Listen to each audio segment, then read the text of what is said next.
Welcome to Traveling with David. We are outside the gate of the Temple of Heaven in Beijing, China.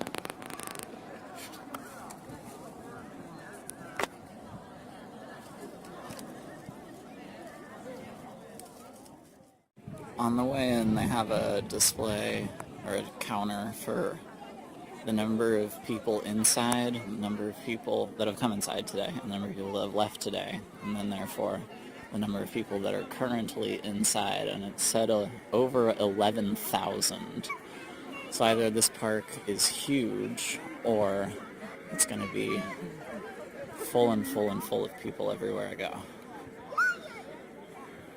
Very much like the experience I've had so far in China. Built in 1420, this was a place apparently where during the Ming and Qing dynasty, the emperors would come and make prayers or maybe sacrifices to hope for good rains and favorable weather and peace, etc.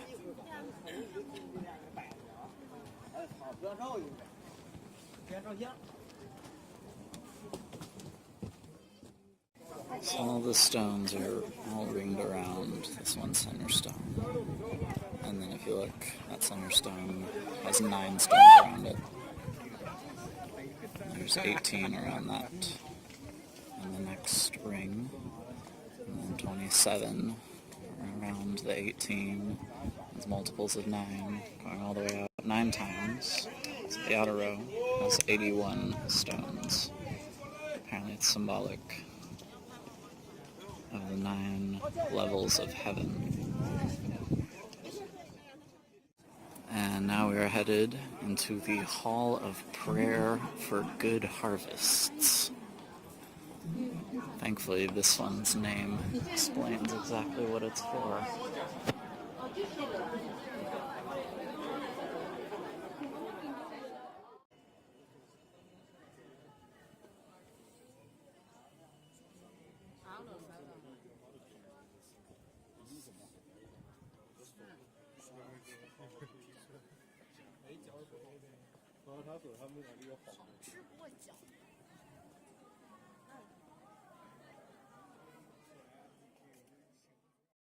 I should have mentioned at the beginning that this is probably the clearest day that I've seen Beijing before.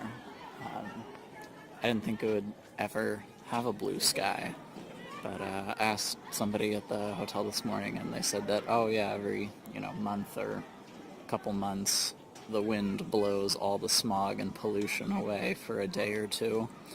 So I got really lucky, and this must be that day or two.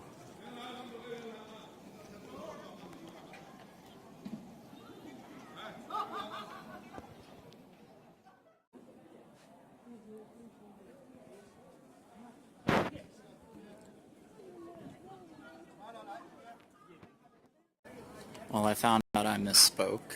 What we were just at was the Imperial Vault of Heaven.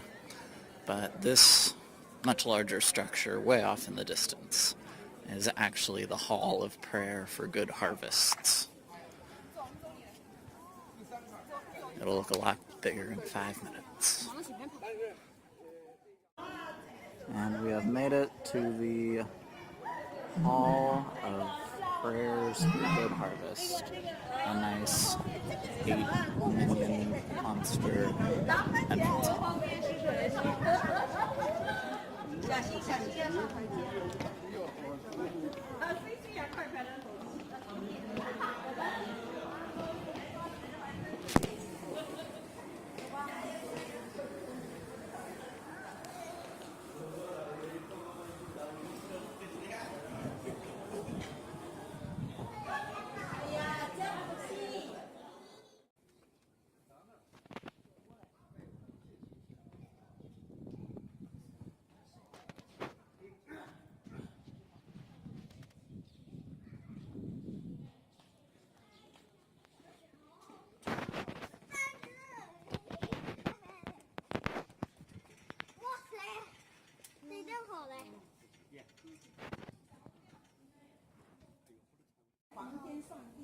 This is said to be the Heavenly Warehouse, were the tablets of the god of heaven, and the tablets, and I think gravestones of the emperor's ancestors were kept year-round, except when they were used in ceremonies.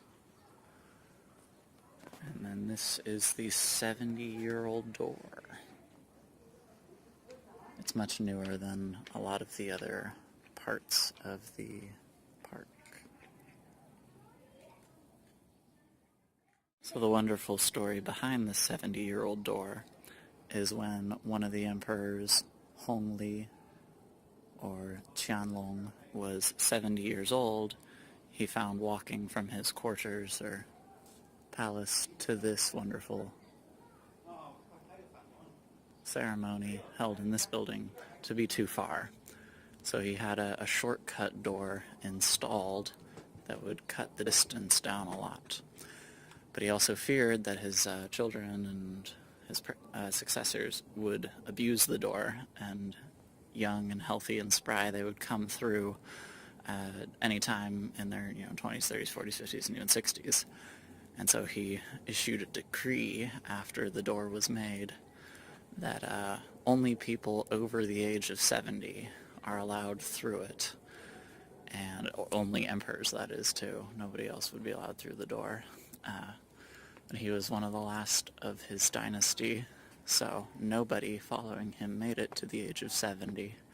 And he was the only person to ever use the door.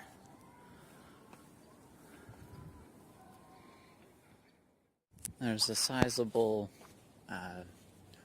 park or forest or pathed walkway with numerous trees all around the temples and the altars and buildings. I didn't think they'd turn the lights on. It got really dark. But I guess they turn them on, though, at some point. I wonder when the park itself closes.